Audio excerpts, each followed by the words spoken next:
अस्सलाम वालेकुम नाज़रीन। दोस्तों, खित्ते में बड़ी जंग का आगाज़ हो गया।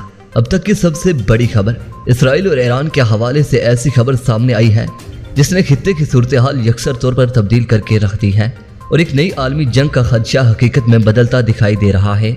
और ये आलमी जंग तमाम मुस्लिम ममालिक को अपनी लपेट में लेते हुए दिखाई दे रही है, क्योंकि यहाँ पर मामला अपनी इज्जत का नहीं बल्कि मज़हब की बात है और मासूम फ़लस्तीनियों की और मुसलमानों के पहले क़िबला अव्वल की बात है।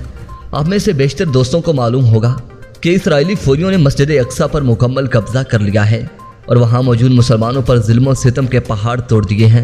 इस हवाले से जहाँ बाकी दुनिया ज़ुबानी कलामी इसराइल के इस गैर इंसानी इक़दाम की मज़म्मत करने में मसरूफ़ थी, वहीं ईरान ने इसराइल और अमेरिका पर बड़ी कारी ज़रब लगाई है।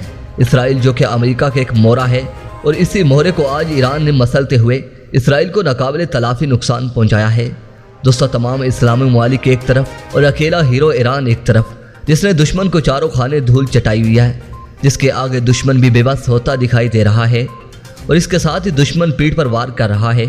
दोस्तों, फ़लस्तीनी मुसलमानों पर गैर इंसानी सलूक के खिलाफ ईरान ने शाम के रास्ते इसराइल पर अब तक की इत्तला के मुताबिक 110 मिसाइल फायर किए हैं, जिसमें इसराइल की फौजी तनसीबात को निशाना बनाया गया है।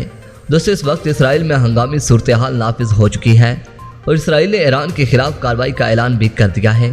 नाज़रीन मोहतरम, वीडियो पसंद आने की सूरत में वीडियो को लाइक कीजिए और दोस्तों से शेयर कीजिए और कमेंट सेक्शन में पाक फौज जिंदाबाद, पाक आर्मी जिंदाबाद और ईरान जिंदाबाद का नारा ज़रूर कमेंट कीजिएगा।